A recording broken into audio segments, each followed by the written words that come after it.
merci à tous d'être là. Merci à Odile Melnik qui va traduire cette rencontre. Grigori Chartishvili, donc, Boris Akounine. Et comme il s'agit d'un japonisant, qui est aussi japoniste, ce mot a un sens spécial. Aku, en japonais, c'est le mal, le méchant. Donc Akounine, c'est le malfaisant, au sens où malfaisant était par exemple Fantomas. Et d'où ma première question en introduction. Est-ce que vous pensez, cher Grigori, que le mal, la méchanceté, c'est bon pour la littérature? André Gide disait « On ne fait pas de bons livres avec de bons sentiments ». Êtes-vous d'accord? Нет, я так не думаю. Non, je ne suis pas d'accord. Я думаю, что для литературы хорошо то, что талантливо. Je pense que ce qui est bon pour la littérature, c'est ce qui est plein de talent. А добро это или зло, это уже вопрос второстепенный. Alors que le bien et le mal, ce sont des questions secondaires. Талантливо может быть и доброе литературное произведение, и злое. Une œuvre littéraire bonne ou mauvaise sur le plan moral peut être bonne ou mauvaise sur le plan littéraire. Continuons donc les présentations. Vous êtes ce que nous appelons en France un écrivain à succès. Quand dans votre pays, en Russie, on pousse la porte d'une librairie, qu'est-ce qu'on voit? On voit un rayonnage Boris Akounine et un rayonnage autre livre. Je force un peu le trait, je suis un peu dans la caricature, mais je crois que la peinture est juste. Vous êtes donc à vous tout seul une librairie, vous êtes une librairie dans la librairie, et vous êtes à vous seul, le mot n'est pas trop fort, un continent dans la littérature russe contemporaine. Et malgré cela, vous êtes, alors je ne sais pas comment choisir le mot, vous êtes en exil. Je ne sais pas si le mot est juste. Ivan Bounine réfutait ce mot d'exilé, izgnanik. Il disait « je suis un émigré ». Je crois savoir que vous-même, vous dites de vous « je ne suis pas un émigré, je suis un expat ». Est-ce qu'il n'y a pas une contradiction entre ce statut d'expatrié et cette place immense de librairie dans la librairie que vous occupez chez vous en Russie? Я, безусловно, не иммигрант. Il est certain que je ne suis pas un émigré. Мой выбор жить вне России и не бывать в России – это моя добрая воля. Mon choix de vivre en dehors de la Russie et de ne pas aller en Russie, c'est mon choix personnel.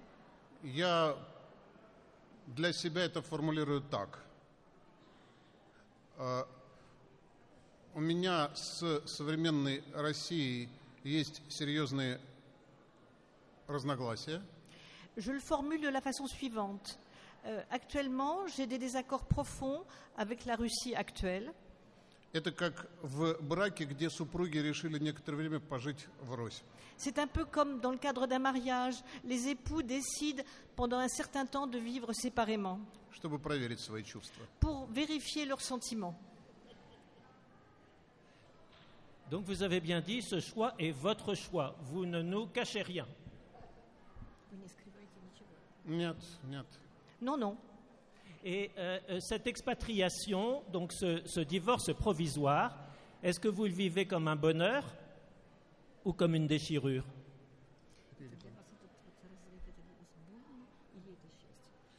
Нет, конечно, это правда. То есть России-то, я думаю, все равно, а для меня это, конечно, травма. Травма, да. Pour moi, c'est un traumatisme, bien sûr.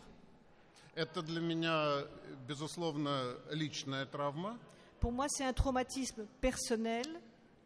И виноват в этом, вероятно, я сам. Et je pense que de cela, je suis responsable personnellement. Проблема в том, что у меня, видимо, было неправильное представление о моей стране. Je pense que j'avais une idée fausse de mon pays.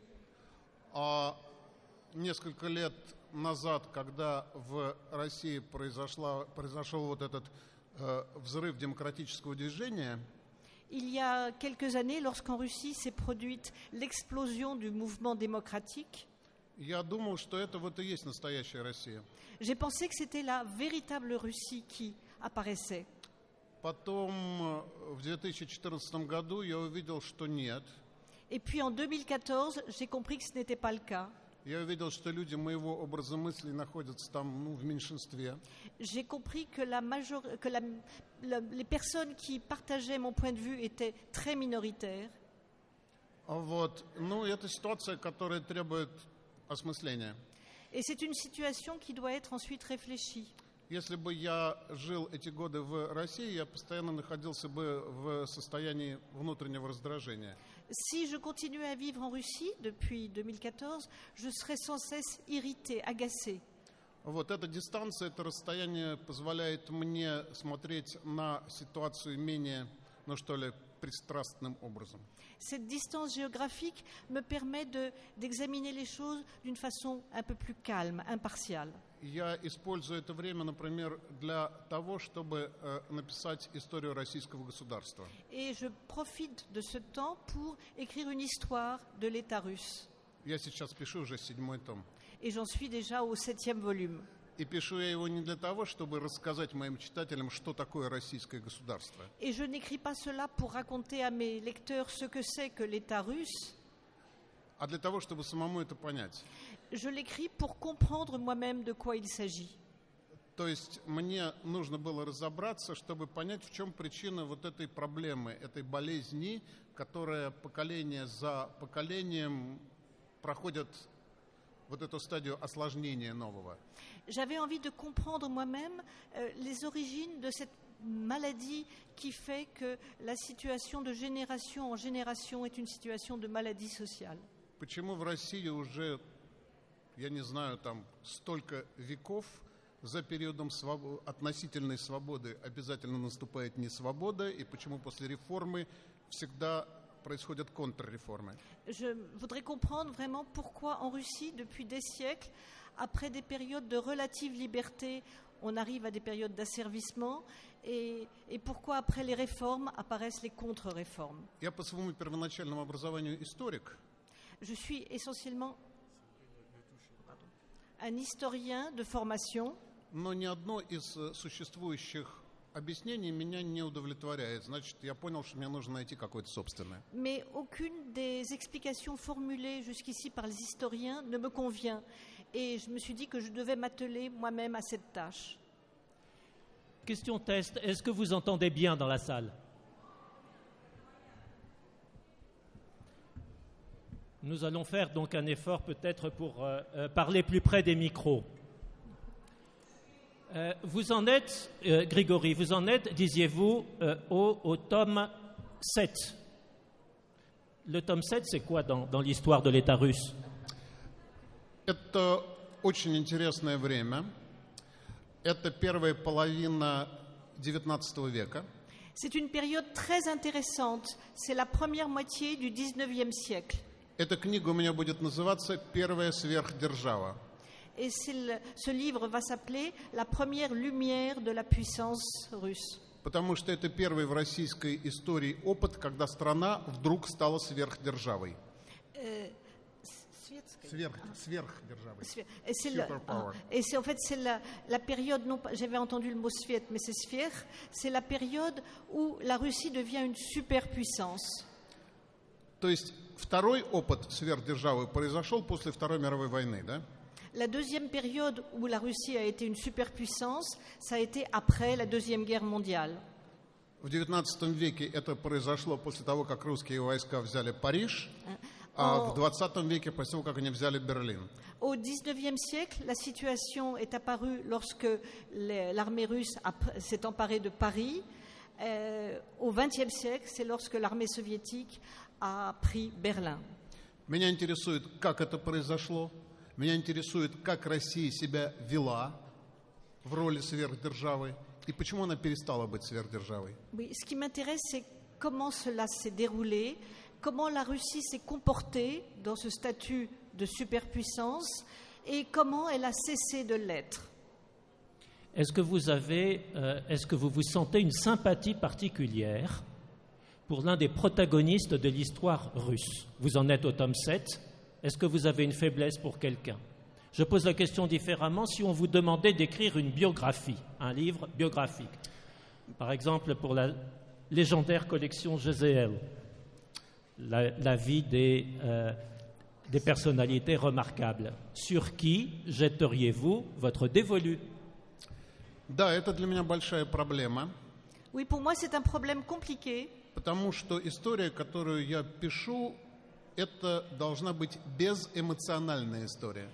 Parce que l'histoire que j'écris doit être une histoire dépourvue d'émotion.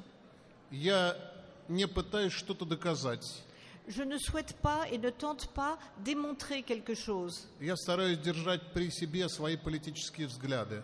J'essaie de garder par-devers moi mes opinions politiques.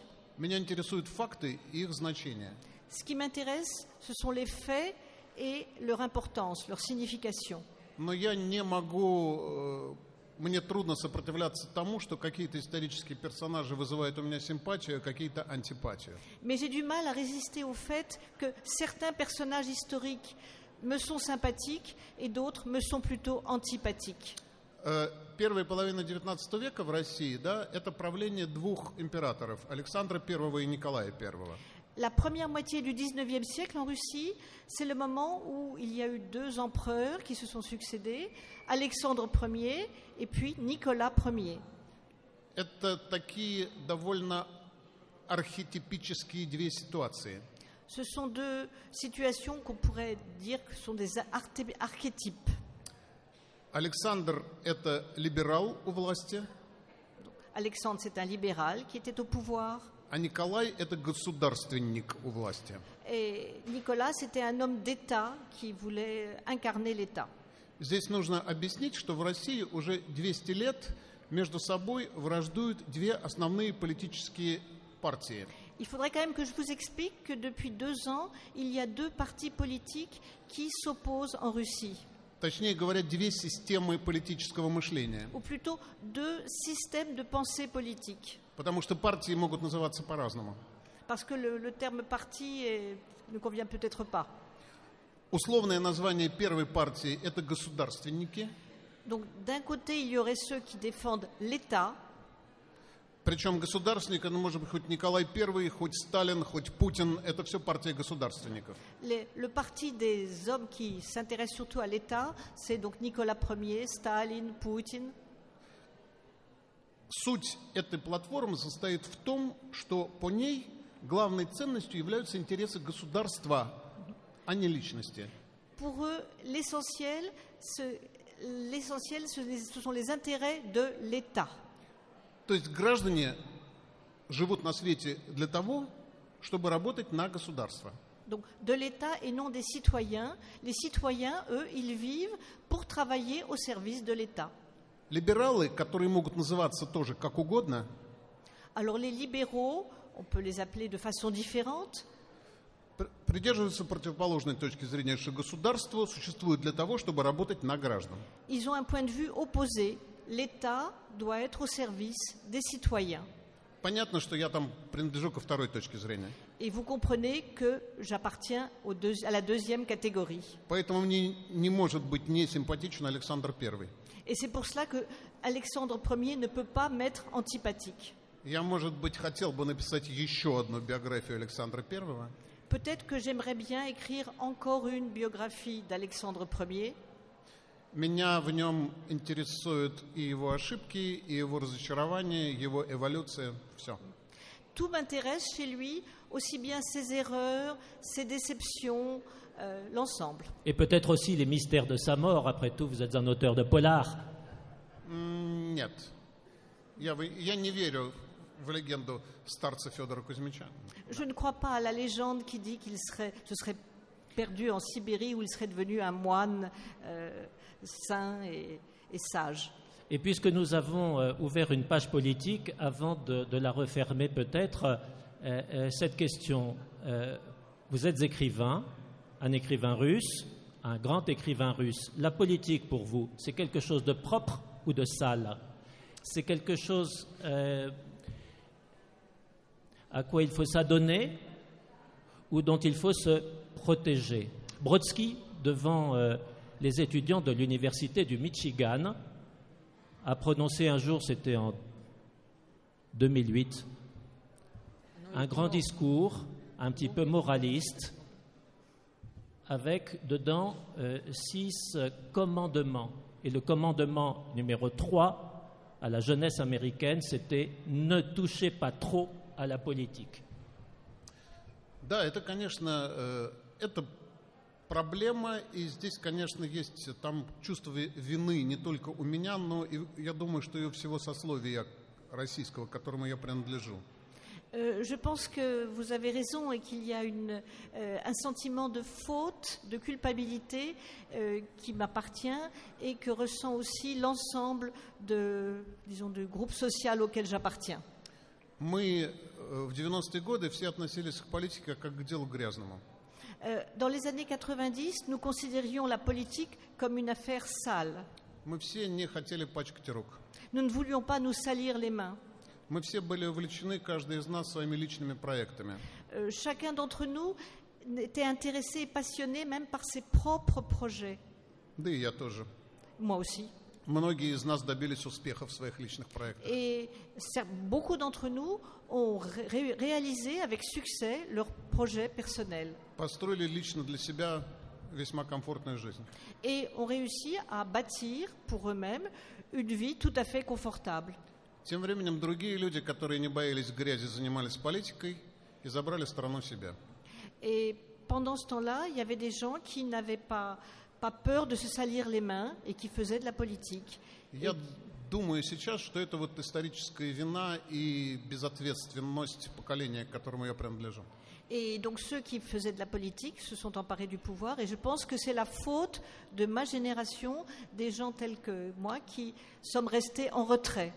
В порядке объяснения я, правда, должен сказать, что мы, люди, выросшие в Советском Союзе, испытываем невероятную аллергию ко всякому коллективизму.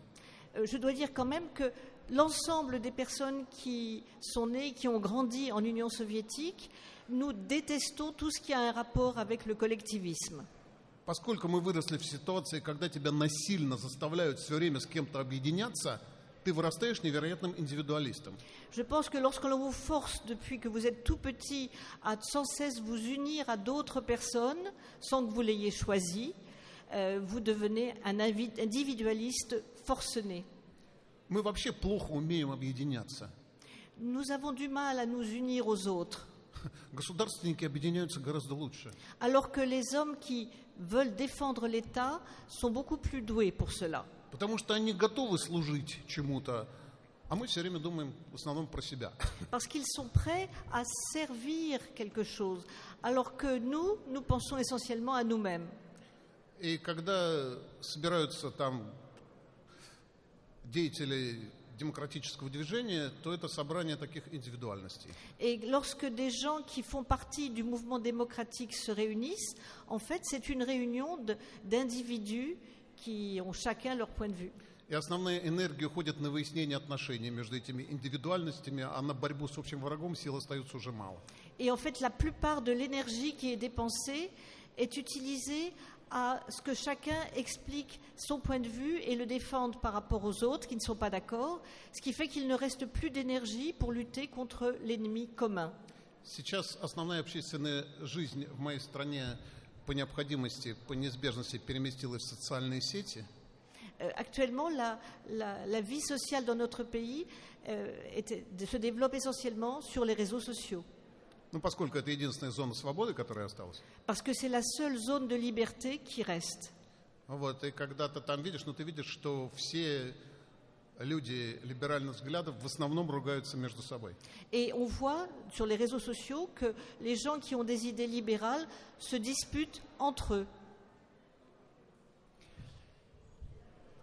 Nous allons maintenant entrer dans le dur, c'est-à-dire que nous allons entrer dans la littérature. Vous vous êtes rendu célèbre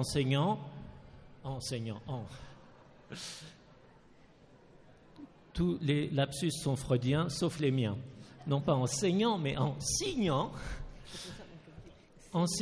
une série de romans policiers historiques consacrés à Eraste von Dorin, le légendaire.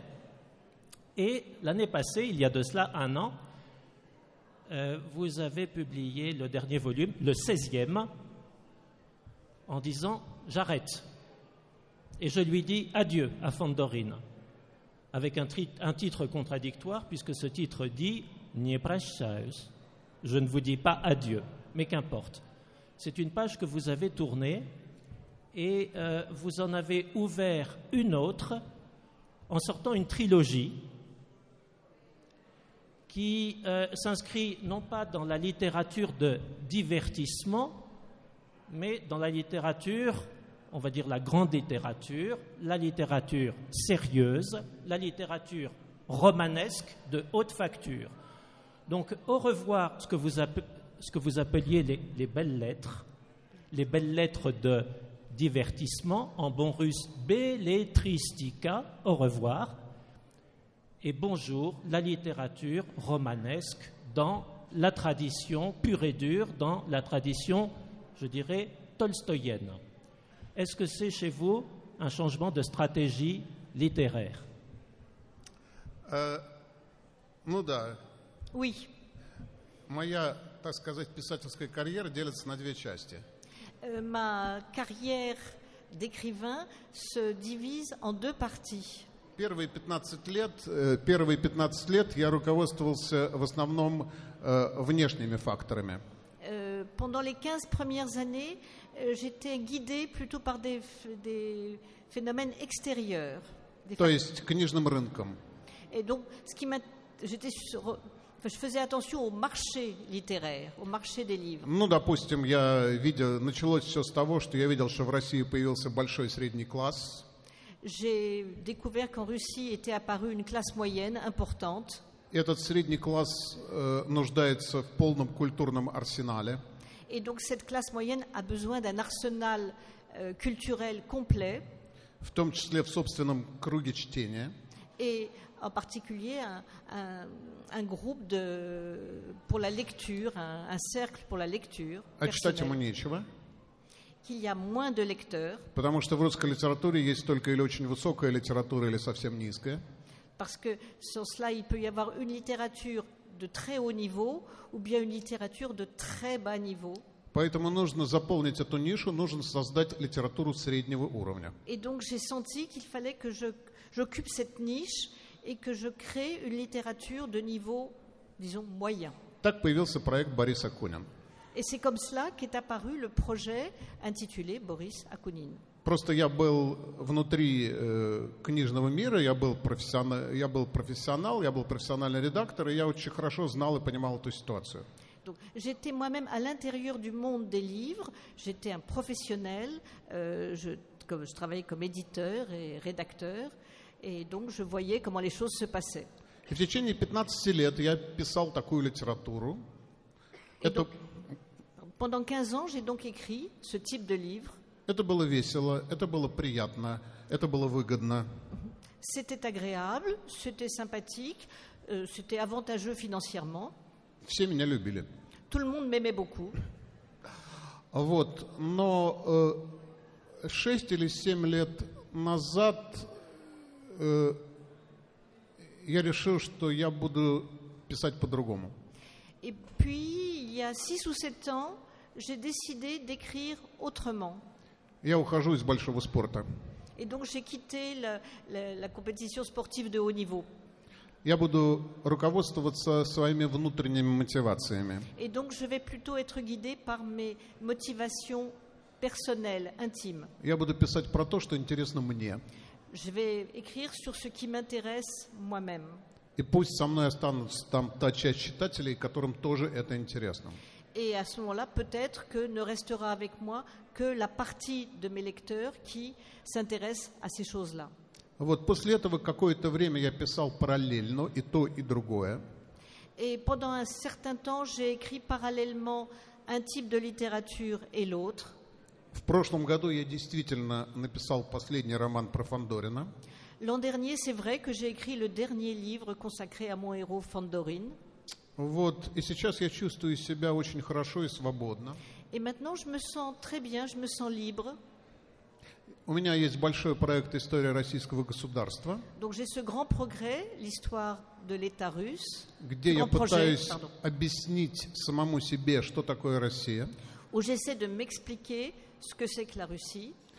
И еще у меня есть проект такой вот, ну, что ли, неразвлекательных романов. Et puis j'ai un projet de roman non divertissant. Который называется «Семейный альбом». Et ce projet s'appelle l'album de famille. Это вот те произведения, которые переводите вы, Ив. Et ce sont donc les livres qui sont traduits actuellement. Вот, это тоже исторические романы, Ce sont aussi des romans historiques. но они рассказывают историю последнего века России, 20-го.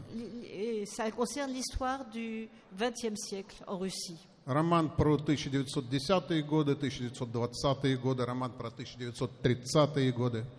Donc il y a un roman sur les années 10, un sur les années 20 et un sur les années 30 du XXe siècle. Во-первых, я это делаю, потому что я понимаю, что историю 20 века безэмоционально я описать не смогу.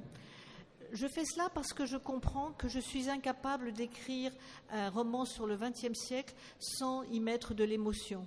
Потому что это история, попадающая уже как бы в память моей семьи.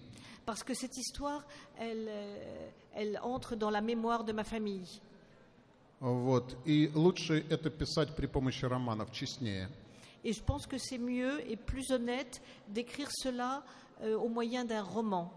Потому что нон-фикшн, в общем, вещь очень рациональная. Parce que ce qu'on appelle non-fiction, la non-fiction, n'est pas chargée d'émotion. А роман – это эмоции. Alors qu'un roman, c'est de l'émotion. Ну и прекрасно. Et c'est parfait. И кроме того, там есть еще один слой в этих романах. Et puis il y a une autre couche dans ces romans. Понимаете, я сейчас дожил до такого возраста, когда у меня есть внутреннее ощущение, что я уже накопил достаточно информации про эту жизнь для того, чтобы начать ее осмыслять. Je suis arrivée à un âge suffisamment avancé pour pouvoir comprendre que j'ai accumulé assez d'informations sur le monde et la vie pour pouvoir donner un sens à tout cela. Время давать свои ответы на вопросы, которые ты считаешь важными. Et je suis arrivée à être capable de donner des réponses aux questions qui me paraissent importantes. И каждый из этих романов для меня является ответом на какой-то вот такой вопрос. Et chacun de ces romans est pour moi une réponse à une de ces questions. Причем ответом, который я заранее не знаю. Et c'est une réponse que je ne connais pas à l'avance. Я пишу эту книгу для того, чтобы найти этот ответ. Et j'écris ce livre pour trouver la réponse. Если я знаю ответ на какой-то важный вопрос, мне нет смысла писать книгу, она получится скучной, там не будет энергии.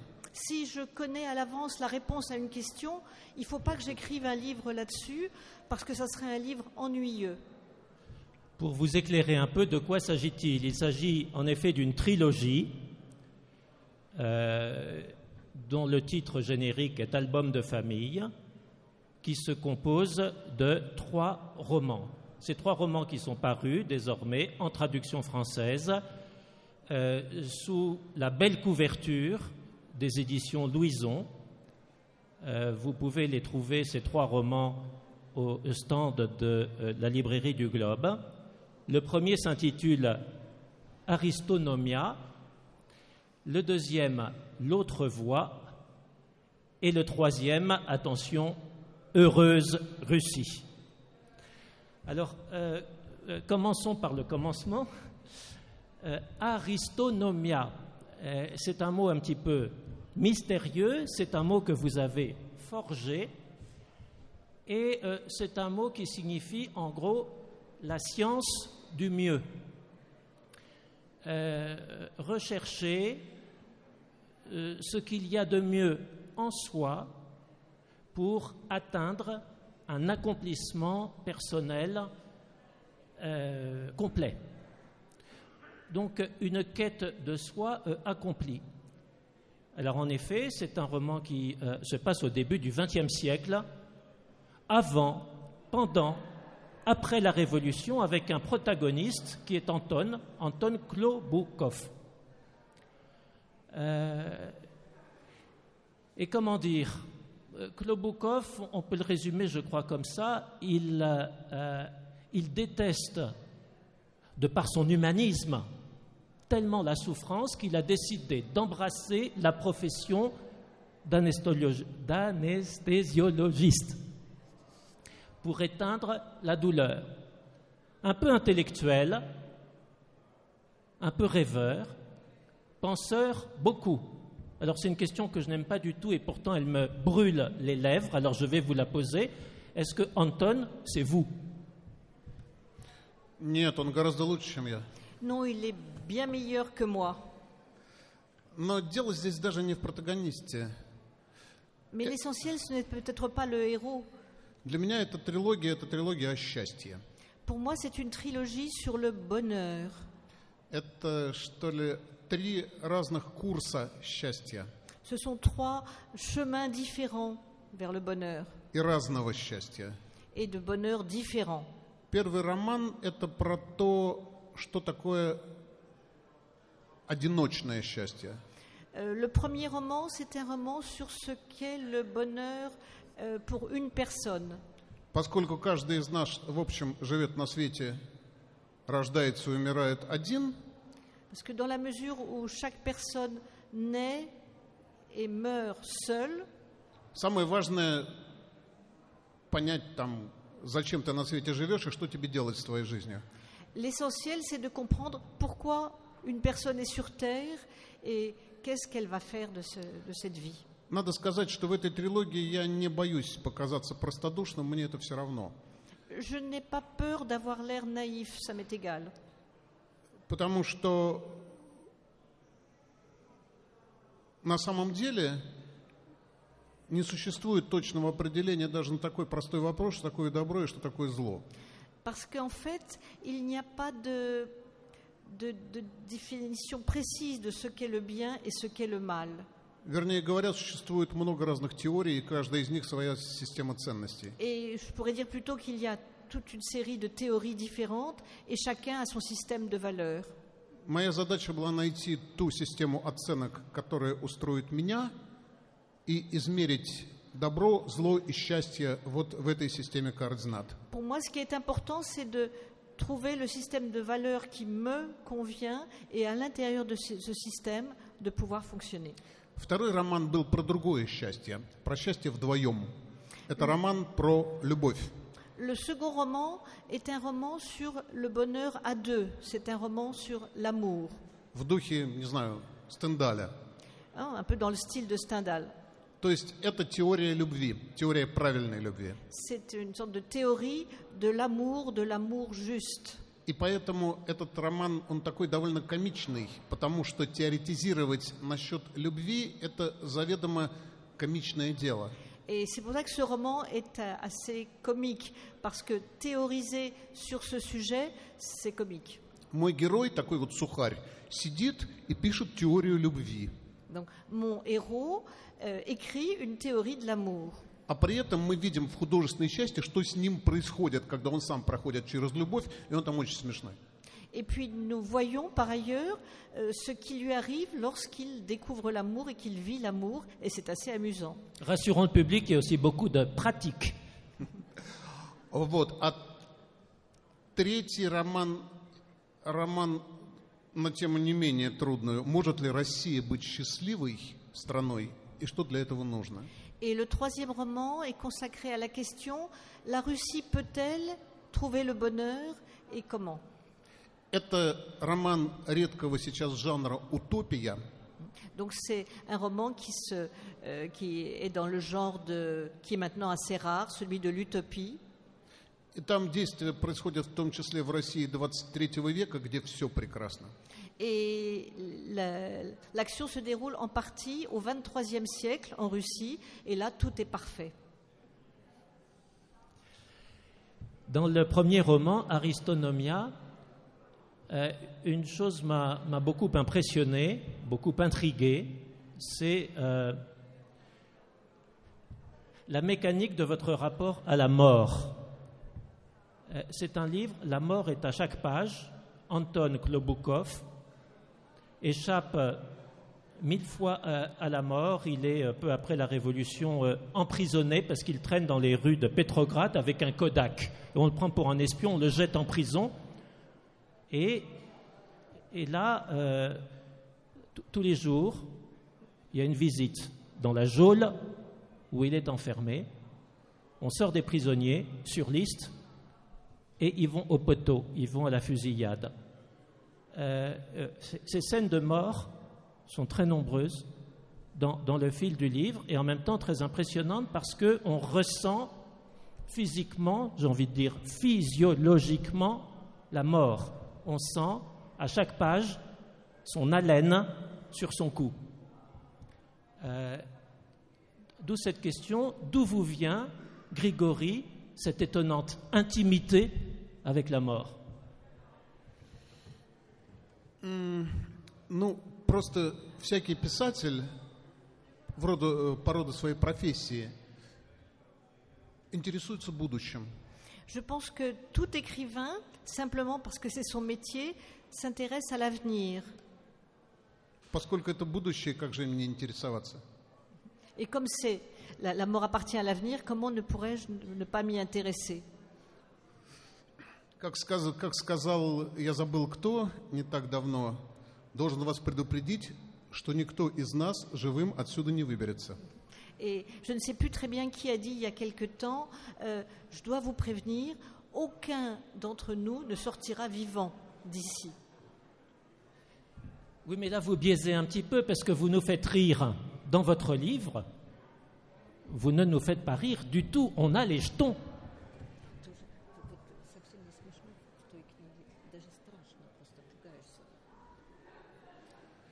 Ну, да, но это... Ну, конечно, это страшно. Страшно, когда человек не готов. Bien sûr, il y a la peur, en particulier quand quelqu'un n'est pas prêt. Я исхожу из того, что жизнь, она, прошу прощения за тривиальное сравнение, она что-то вроде времен года, и надо прожить через все времена года. Je vais faire une comparaison qui sera peut-être un peu banale, mais la mort, c'est un peu comme et la vie, c'est comme les saisons. Il faut passer par toutes les saisons. Если тебя забирают весной, ну, конечно, это ужасно. Bien sûr, si ça se produit au printemps, c'est terrible. Но поскольку этот роман, главной его темой является тема чувства собственного достоинства, mais comme dans ce roman, le sujet essentiel, c'est le sens de la dignité personnelle, ну, мне нужно было посмотреть, как будут вести себя люди с высоко развитым чувством собственного достоинства в такой ситуации. Et j'avais besoin de voir comment des gens qui avaient un sentiment de leur dignité propre très élevé, comment ils pouvaient se débrouiller face à une telle situation, celle de la mort. Понимаете, этот тип литературы, он принципиально отличается от беллетристики, от жанровой литературы. Vous voyez, ce type de littérature avec un grand L, il se distingue vraiment de façon très foncière de la littérature divertissante. Когда я пишу детектив, у меня весь проект заранее на столе. Я знаю, что произойдет в каждой главе. Lorsque j'écris un roman policier, je sais à l'avance tout ce qui va se dérouler. Chaque chapitre est prêt dans ma tête. Когда я пишу серьезный роман, я этого не знаю. Я не знаю, как люди себя поведут вот в этой ситуации. Я создаю эту ситуацию, и я смотрю, как они будут себя в ней вести. Alors que quand j'écris un roman sérieux, en fait, je mets mes personnages dans une situation et je ne sais pas à l'avance comment ils vont se comporter, comment ils vont s'en sortir. Они часто меня удивляют. Et souvent, il m'étonne. Я часто не знаю, куда это повернется. Et souvent, je ne sais pas comment les choses vont tourner. Поэтому в сюжетном смысле это все, в общем, очень слабые вещи. Et c'est pour ça que sur le plan donc, du sujet, de l'intrigue, ce sont des choses qui sont peut-être un peu faibles. Точно так же, как наша жизнь, в общем, в сюжетном смысле, не очень сильная вещь, как правило. De même que nos propres vies, sur le plan donc, de l'intrigue, du déroulement du sujet, c'est pas toujours très fort. Après Aristonomia, nous avons donc ce deuxième livre de la trilogie qui s'appelle L'autre voie. L'autre voie qui, Grégory vous le disait à l'instant, d'une certaine façon répond à la question: que reste-t-il aux hommes quand ils n'ont pas la force d'accéder à l'Aristonomia? Il leur reste l'amour, et on assiste, nous, lecteurs, au rapprochement amoureux entre deux protagonistes de ce roman qui sont Anton Klobukov, encore lui, et une jeune fille absolument étonnante, absolument pétillante, absolument pétulante, qui s'appelle Mira. Et Mira, comment vous dire, c'est une jeune bolchevique, elle est pleine de dynamisme, son rêve, c'est la beauté des gens. Et pour concrétiser son rêve, elle va choisir le métier de chirurgien esthétique. Et c'est une fille qui est vraiment pleine de vie. On la voit bouger à chaque page qu'on tourne, qui inspire une sympathie sans fin.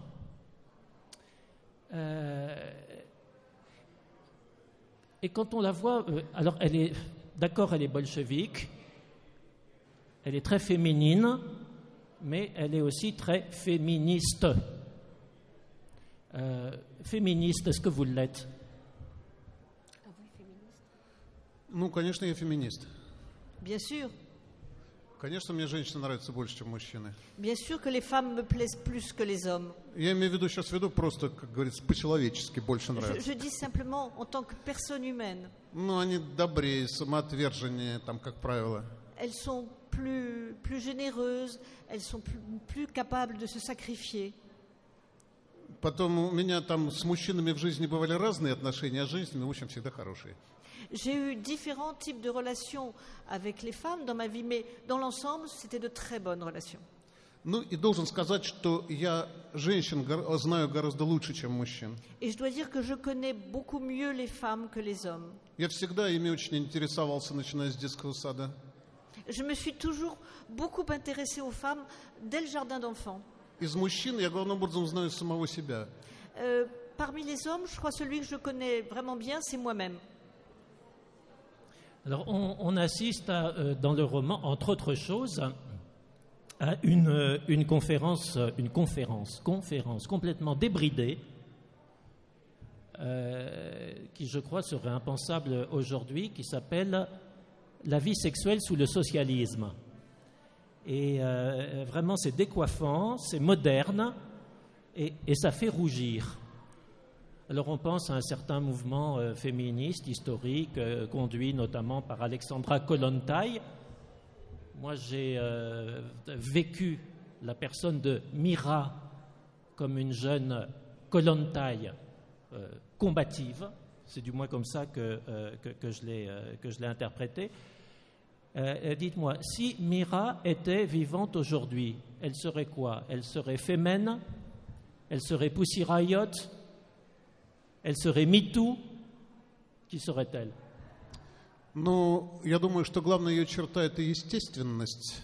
Je crois que le trait le plus important de sa personnalité, c'est son naturel. Она всегда была бы сама собой. Donc elle serait toujours elle-même. В ней всегда было бы много любви. Je pense que dans sa vie, il y aurait beaucoup d'amour. Она совершенно бесстрашная. Quelqu'un qui n'a pas peur de quoi que ce soit. Ну, я думаю, что она могла бы быть кем угодно.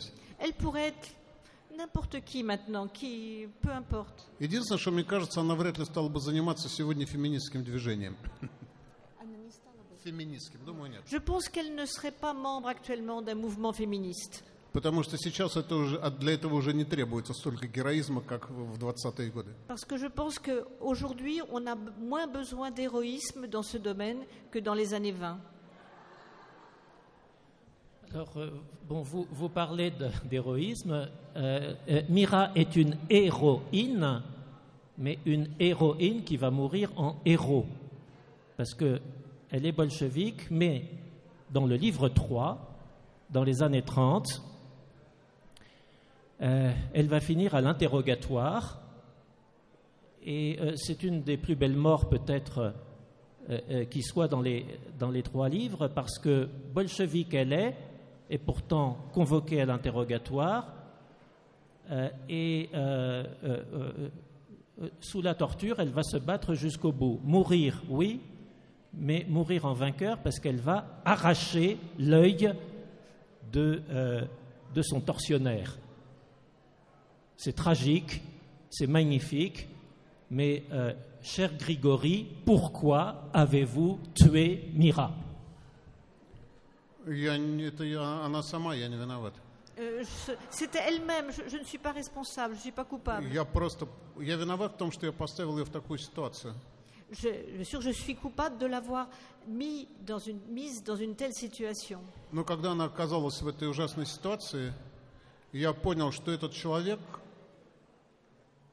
в условиях унижения и несвободы жить не будет. Нет. Mais j'ai compris que comme elle s'était trouvée dans cette situation à cause de moi, elle ne pourrait pas survivre dans ces conditions d'humiliation et d'injustice. Она на удар ответит ударом, и будь что будет. Parce qu'elle n'était capable que de répondre par des coups aux coups qu'elle recevrait. Dans le livre 2, toujours, il est question d'amour, nous l'avons dit. Il y a aussi pourquoi le taire des scènes d'amour. Et là, c'est une question qui me vient dans le fil de la conversation. Je crois que dans la littérature russe, quand il y a des scènes d'amour, il y a en quelque sorte 2 écoles. Une école qui est pleine de, comment vous dire, on peut dire de pudeur, et une école qui est trash. Et entre les 2, rien.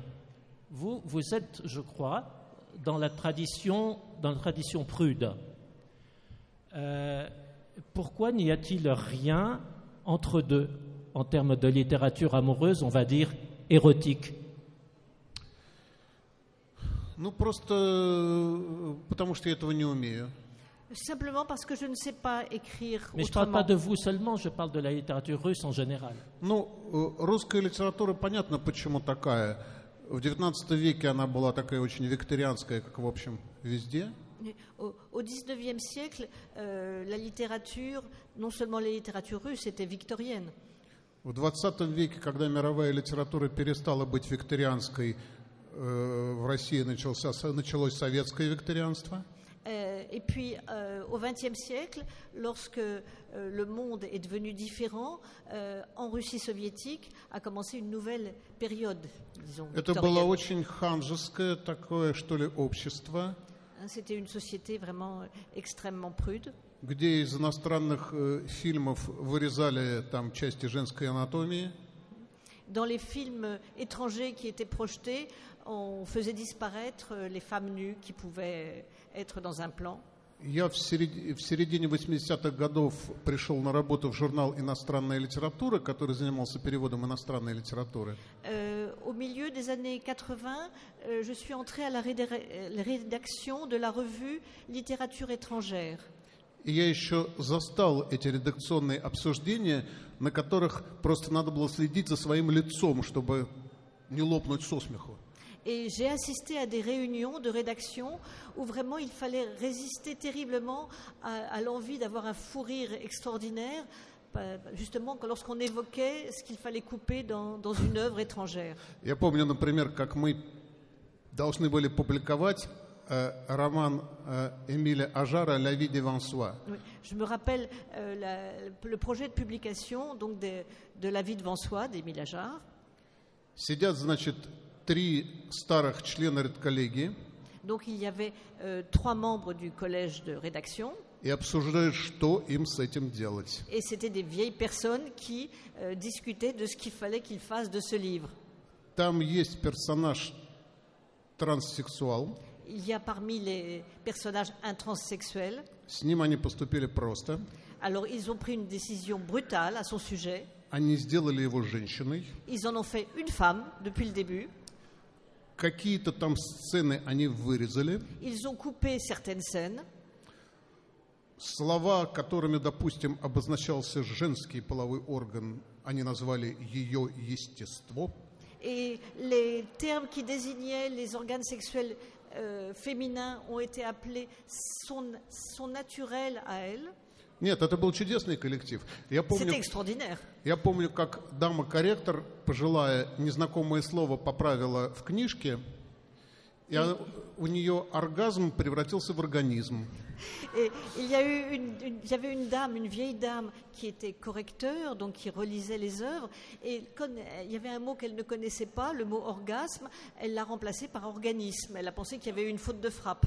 Ну и как же вы думаете, я человек, сформированный в таком обществе, я не могу описать эротическую сцену. Et vous comprenez que moi qui suis né, qui ai grandi dans cette société, je suis incapable d'écrire une scène érotique. У меня на это не хватило. Я очень хотел, но мне не хватило таланта. J'avais très envie de le faire, mais mon talent n'est pas assez grand pour cela. Поэтому все мои любовные сцены чрезвычайно целомудренные. C'est pour ça que toutes mes scènes d'amour sont extrêmement pudiques. Она посмотрела на него, и все завертелось. Elle le regarda et tout se mit à tourner.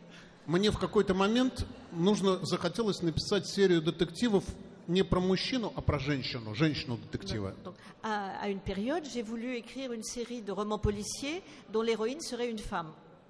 Я подумал, ой, женщина, сейчас она влюбляться начнет. Et j'ai pensé, oh là là, une femme, elle va tomber amoureuse. Потом думаю, ей секса захочется. Et puis elle va vouloir faire l'amour. И что я буду делать? Et moi, qu'est-ce que je vais faire?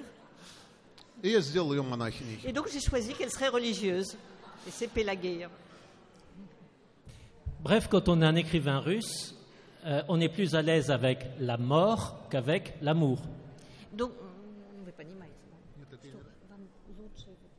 Да. oui. Секс avec la mort, oui. Oui. Le sexe, voilà. Vous n'avez pas eu de plainte de Romain Gary pour la traduction en russe de La vie devant soi? Parce que Gary connaissait le russe. Нет, его, слава богу, в это время уже не было в живых. Heureusement, il était déjà mort à ce moment-là. Passons au livre 3, Heureuse Russie, de cette trilogie. Donc, nous sommes toujours dans l'album de famille paru aux éditions Louison. On voit, comment dire, une sorte de club intellectuel qui réfléchit à l'avenir de la Russie. Et là, on croirait presque, parce que c'est une conspiration en vérité, on est dans les années 30, on est dans la période la plus dure des années Staline, et on voit un club, on se croirait dans un salon de Madame de Récamier. Donc il y a un contraste qui est saisissant, et la première question qu'on se pose, on n'oublie pas qu'on est dans la littérature bien sûr, que c'est une œuvre romanesque, mais la première question qui vient à l'esprit, c'est que est-ce qu'il y a une base documentaire? Est-ce qu'on a assisté véritablement, d'une façon documentée, avérée, authentique, à une conspiration intellectuelle de ce genre dans les années Staline? Нет, конечно. Non, bien sûr. Это такая, что ли, я не знаю, классическая русская ситуация. C'est une situation assez classique en Russie. Это такой вишневый сад. C'est un peu comme la cerisée. Потому что вот это вот русское сословие, интеллигенция. Donc cette catégorie de la population, ce qu'on appelle intelligentsia, они умеют только разговаривать и мечтать. Ils ne savent que parler et rêver. Ну вот, значит, 37-й год, большой террор. Et donc on est en 37, c'est la période de la grande terreur. Они собираются в этот кружок Donc ils se rassemblent и рассказывают друг другу, как персонажи из пьесы «Три сестры», какая будет чудесная жизнь в России через 200 лет. Donc ils se rassemblent et ils se décrivent les uns aux autres, comme dans Les Trois Sœurs de Tchekhov. Quelle vie sera magnifique en Russie dans 2 ou 3 siècles. И я за их одновременно вот ненавижу и люблю. Et pour cela, je dois dire que j'ai un sentiment mêlé de haine et d'amour pour eux. С одной стороны, они ничего не могут сделать и изменить. D'un côté, ils sont incapables de faire quoi que ce soit et de changer quoi que ce soit. А с другой стороны, если бы не они, то в этой стране вообще не было бы ничего живого. Mais d'un autre côté, s'ils n'existaient pas, il n'y aurait plus rien de vivant dans ce pays. Я очень хорошо понимаю раздражение Чехова на собственное сословие. Et je comprends très bien à quel point Tchekhov était irrité, agacé par les gens de son milieu social. Потому что это все будет какой-то многоуважаемый шкаф. Так, неважно. Вот. И, значит, они собираются, и они зачитывают друг другу доклады. Donc en fait, ils se rassemblent et ils lisent des exposés, ils font des exposés les uns pour les autres. Как должно быть идеальное государственное устройство России? Des exposés sur une organisation étatique idéale pour la Russie. Насколько меритократия выше демократии? Sur quel plan la méritocratie est supérieure à la démocratie? А что делать с религией? Et que faire avec la religion? И так далее, и так далее. Etc., etc. И эти, значит, прекраснодушные идиоты не понимают, что они играют с огнем. Et ces gens ne comprennent même pas qu'ils jouent avec le feu. Потому что, конечно же, найдется стукач, который всех заложит. Parce que, bien sûr, parmi les membres de ce cercle, il y a quelqu'un qui va les dénoncer. И за свои разговоры они заплатят жизнью. Et donc, pour ces conversations, ils vont payer de leur vie. И это абсолютно та же ситуация, которая была в 1800, прости господи, 49 году. Et c'est un peu la même chose qu'en 1849. Когда собиралась тогдашняя интеллигенция, и там был молодой Достоевский. Lorsque dans le cercle de Petrachevski, des jeunes intellectuels, comme le jeune Dostoïevski, se réunissaient. И они читали друг другу вслух письмо литературного критика к писателю. Et ils lisaient à haute voix, les uns devant les autres, des lettres de critiques littéraires. И нашелся стукач, Et parmi eux, и il y a eu всех их забрали, un dénonciateur. и 5 человек приговорили к расстрелу. Et ils ont tous été arrêtés, et 5 d'entre eux ont été condamnés à mort. А Достоевский и многие другие поехали на каторгу. Et finalement, Dostoïevski, qui avait été gracié, est То parti au bagne. И сейчас в России, конечно, это не имеет такого людоедского вида. Alors bien sûr, en Russie actuellement, la situation n'est pas si épouvantable, si Но сидят effroyable. люди, обсуждают что-то в Фейсбуке, Mais les gens qui discutent sur Facebook, и кто-то делает перепост, а кто-то ставит лайк, et puis donc il y a des gens qui en renvoient des posts et puis qui mettent des likes, а тут сидит Следственный комитет и смотрит, кто чего перепостил, и заводят на это уголовное дело. et par ailleurs, il y a bien sûr le comité chargé de tout surveiller qui repère tout cela, qui lit tout cela attentivement А век уже 21. et qui voit qu'il faut arrêter, et on est quand même au 21e siècle. И когда я вижу вот это дурное хождение по кругу, я сажусь писать многотомную историю российского государства. Et donc, quand je vois justement cette espèce de cercle infernal dont on ne sort pas, ben, je préfère écrire l'histoire de l'État russe. Eh bien, continuons. Dans Heureuse Russie, on voit un personnage grandir en importance. Il était déjà dans le livre 1, on le retrouve dans le livre 2, et à chaque chapitre qu'on lit, à chaque page qu'on tourne, ce personnage grandit. Ce personnage, c'est un salaud, au sens sartrien du mot. Il a commencé dans la police secrète tsariste et il va se retrouver, après la Révolution, dans la Tchéka. Il s'appelle Philippe Blakin. Et il est immonde avec tout le monde, il est immonde avec les principes, immonde avec les femmes, il trahit tous ses bienfaiteurs et ses protecteurs, et on le voit comme ça grandir dans sa carrière. C'est un carriériste d'un milieu très très simple. C'est un type pauvre et en même temps un pauvre type. Le salaud parfait, et pourtant, vous vous lui donnez une sorte d'humanité. Souvent, on voit l'action à travers ses yeux, à travers les yeux de Philippe. L'action, elle est pensée à travers Philippe, et même elle est narrée, elle est écrite dans le langage de Philippe. C'est-à-dire que vous nous plongez dans l'univers mental de ce Philippe. Et là, c'est un paradoxe parce que on découvre que le bourreau et le salaud a une dimension humaine. Est-ce que... et je pense que c'est une vraie question qu'on retrouve beaucoup dans la littérature, c'est est-ce que les bourreaux ont une humanité? Ну, мне жаль, что вы моего Филиппа так плохо воспринимаете. Je suis un peu triste que vous fassiez une telle description de Philippe. Он совсем не негодяй. Je ne pense pas que ce soit un salaud. Он то, что Конфуций называл сяожень. C'est un peu ce que Confucius appelait Сяожень значит маленький человек. un homme petit, un petit homme. Это человек, который... Это очень обыкновенный человек, C'est un homme ordinaire который руководствуется, своими инстинктами. qui est guidé par ses instincts. Он в общем, не злой. Il n'est pas méchant. Он, как лягушка, он принимает температуру окружающей среды. Il est un peu comme une grenouille. Il repère la température du monde extérieur. Или он, как таракан, он выживет в любой ситуации. Ou bien comme un cafard qui va survivre dans toutes les situations. Это история не злодейства, а это история выживания в невозможно трудные времена. Ce n'est pas l'histoire de la méchanceté, de méchantes actions, mais c'est plutôt l'histoire d'une survie dans des conditions effroyables. Он такой, потому что времена такие. Il est comme ça parce que les temps qu'il vit sont comme cela. Потому что в тяжелые времена человеку принципы мешают выжить. Parce que dans les périodes très difficiles, les gens ont du mal à survivre. Да, он этими принципами начинает цепляться за реальность, и реальность его ломает.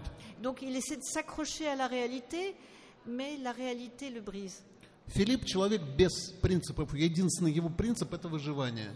Oui, c'est vrai qu'il n'a pas de principe. Le seul principe qui le guide, c'est l'instinct de survie. Он тоже хочет счастья. Lui aussi, il veut être heureux. И он приспосабливается так, как получается. Et il s'adapte comme il peut. Это самый ненавистный для меня тип человеческой личности.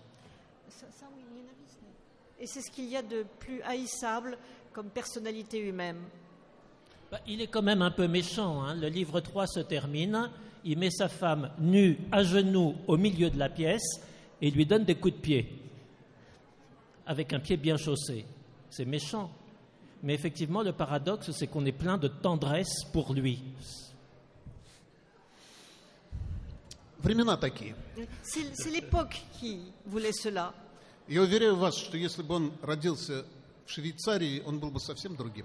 Je pense que s'il était né en Suisse, il aurait été très différent.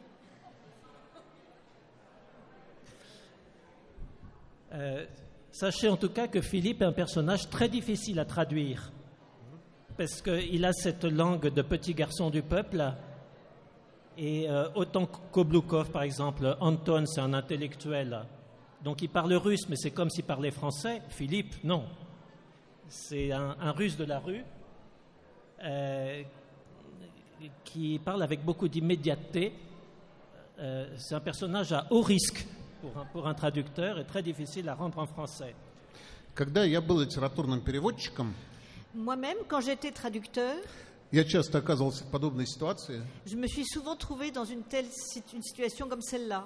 И тогда я пытался найти прототип языка у какого-то персонажа в данной национальной литературе. Et donc j'essayais de trouver un prototype du type de langage que j'avais à traduire dans la littérature Чтобы он был nationale. узнаваемым для читателя. Pour qu'on puisse le reconnaître, pour que les lecteurs puissent reconnaître ce type de langage.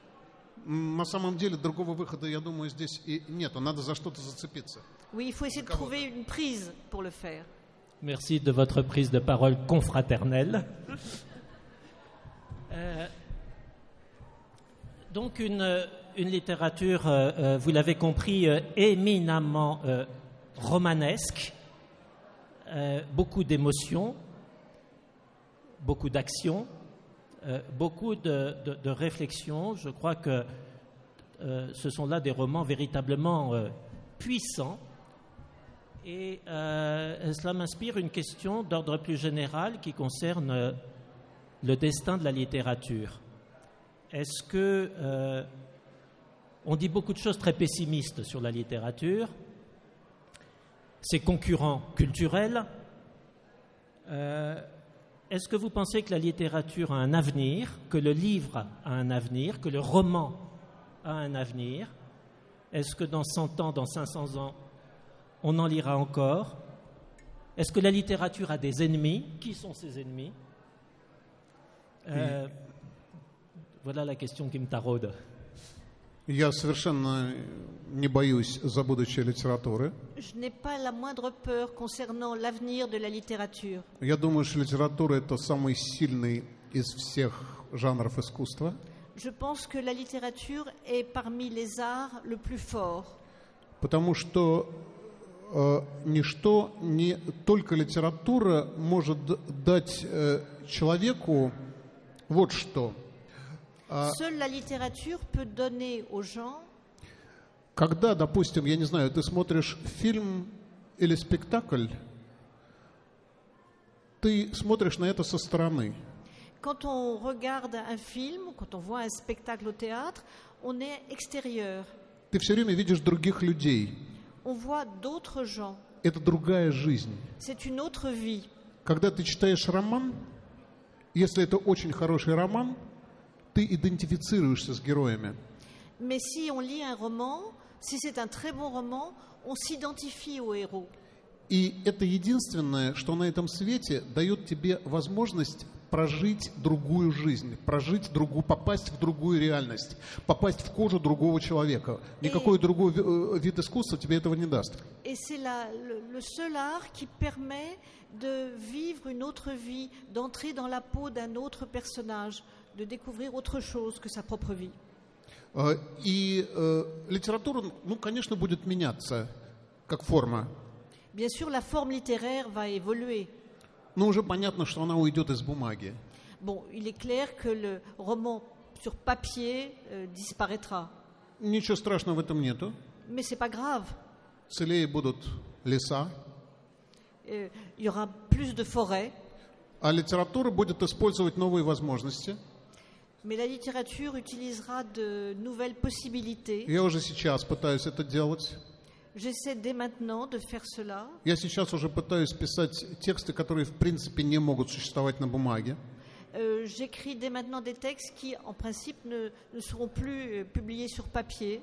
Потому что часть из них использует мультимедийность, что-то там надо услышать или увидеть. Parce que d'abord, il y a une partie de ce que je fais qui peut devenir du multimédia, une partie qu'on peut écouter et voir. Или там нужна твоя реакция, нужна интерактивность, общение с читателем. Ou bien il peut y avoir une lecture interactive, une relation avec le lecteur. Или там действие может подстраиваться под твою психологию и разветвляться сюжет. Et puis l'action peut évoluer en fonction de la mentalité du lecteur et le sujet peut donc évoluer. Я пару лет назад выпустил повесть, которая называется «Сулажин». Il y a 2 ans, j'ai publié une nouvelle qui s'appelle «Сулажин». От слова «сулаже» – «утешать». «Сулажин». «Сулажин» – это название лекарства. Ah, c'est un médicament. C'est Soulager. le nom d'un médicament qui soigne la douleur. Ah, soulager.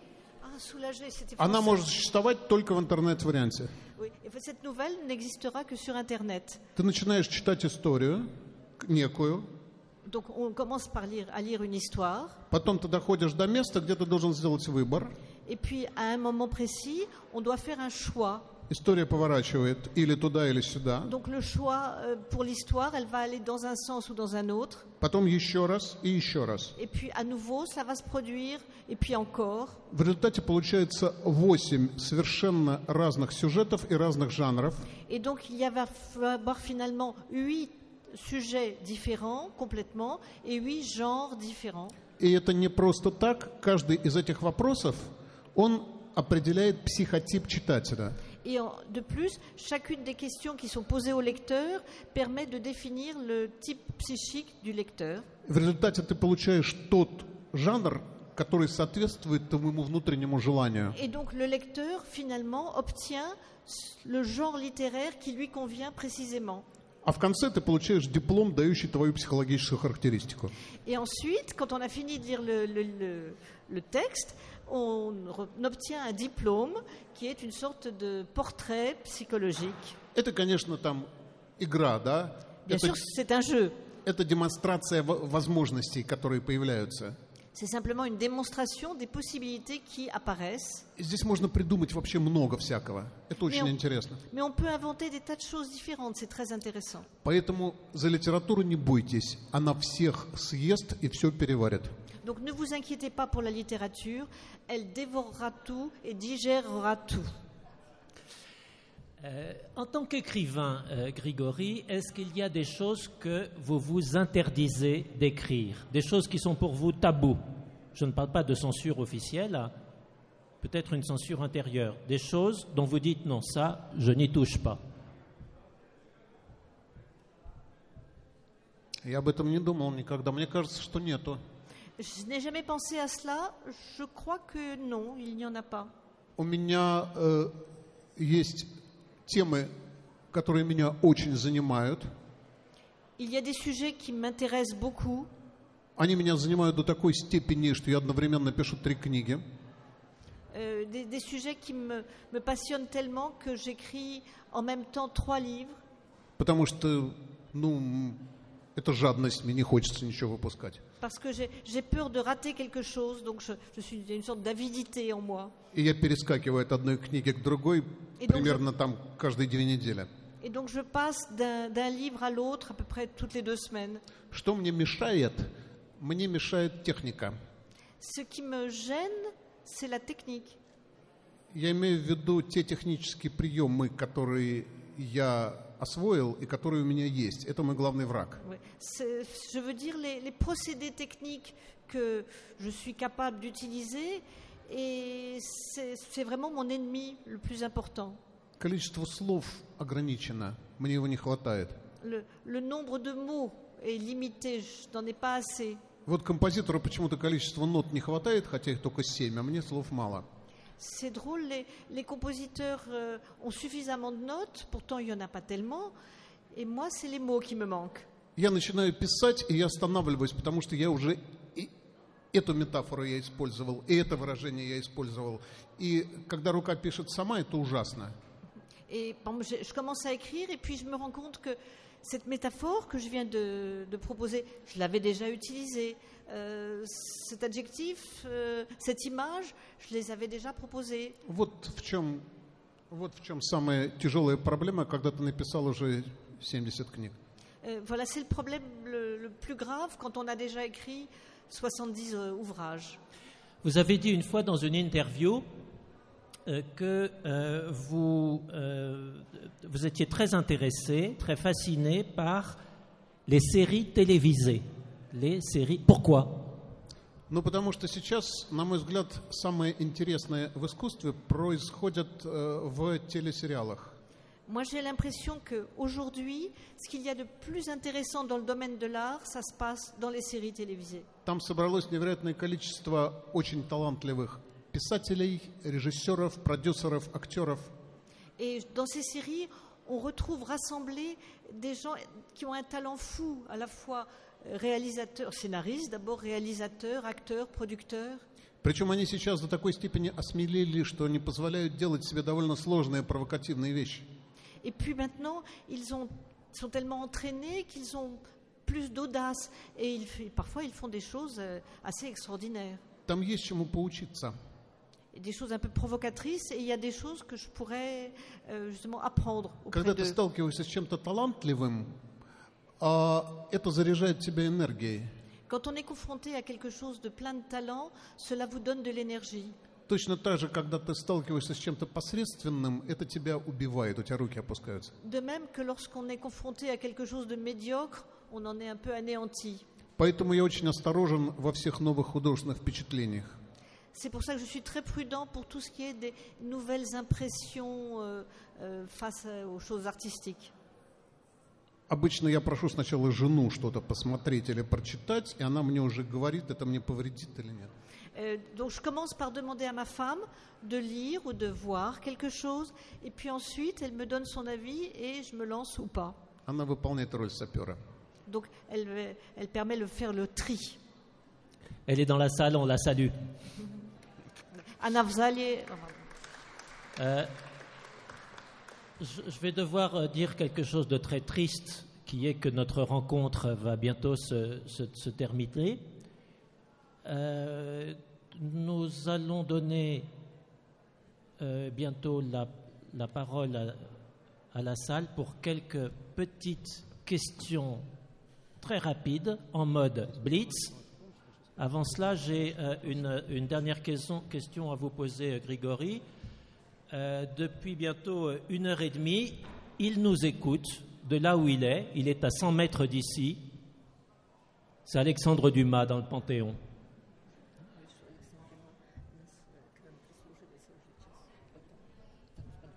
Donc il a tout entendu. Ça vous impressionne? C'est votre maître? Да, это мой герой. Oui, c'est un héros pour moi. Bon, il y a aussi Voltaire, Rousseau, Hugo. Мопассан. Maupassant? Mais il n'est pas dans le Panthéon. А Мопассан в пантеоне или нет? Жаль. Очень жаль, я очень люблю Мопассана. Dommage. Faites une lettre à Emmanuel Macron pour exiger le transfert de Maupassant au Panthéon. Вольтер нет, Гюго. Кто это решает вообще? Voilà qui m'amène à une question que je pose toujours aux écrivains russes. Êtes-vous francophile? Да, конечно, все русские франкофилы, даже не сомневайтесь. Oui, bien sûr. D'ailleurs, tous les Russes sont francophiles, j'en suis sûre. Il y a un an, je posais la question à Ludmila Ulitskaya qui me répondait « Non, moi c'est l'Italie ». Италия? Одно другому не мешает. Je pense qu'on peut aimer l'Italie et la France. Я японофил, англофил. J'aime aussi le Japon, l'Angleterre. Et la France surtout. Это как с детьми, ты их всех любишь по-разному. Трудно сказать, кого сильнее, кого нет, по-разному. C'est comme les enfants, on peut avoir plusieurs enfants et on les aime différemment, mais on les aime. Nous avons 5 petites minutes, mais vraiment petites. S'il y a 1, 2, peut-être 3 questions dans la salle, volontiers, mais s'il vous plaît, soyez lapidaires. Monsieur. О каких сериалах вы думали? О каких сериалах вы думали? О каких телесериалах? Ой, очень много прекрасных сериалов. Мы сейчас тут все передеремся, я чувствую, из-за сериалов. Non, il y en a beaucoup, beaucoup. J'ai peur qu'on se batte si je commence à en Мне citer очень нравятся certains. все 3 сериала «Фарго». Je pense que les Fargo, par exemple, Мне очень понравился последний «Твин Пикс». Twin Peaks, le dernier. Le dernier, oui. Много. La Casa de Papel, вы видели? Нет, я стал смотреть и бросил. Там действие в какой-то момент останавливается. Оно начинает крутиться на месте. Там что-то со сценарием не то, по-моему. Donc l'action dans cette dernière série m'a déçu et donc j'ai arrêté de regarder. Madame, vous aviez une question derrière vous, monsieur.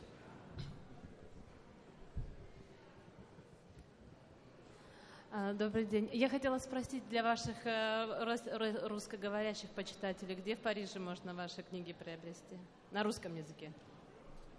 А где в Париже? В магазине «Глоб». Спасибо. Да, Наташа? Où peut-on trouver les livres de Monsieur Akounine à Paris, à la librairie du Globe? Donc vous avez un stand ici même à l'entrée. Oui, ici, bien sûr. Autre question.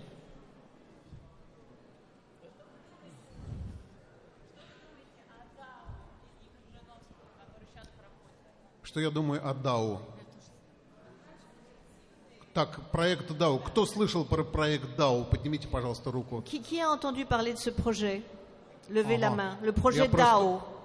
Так, ну, не все слышали, но времени нет про него рассказывать.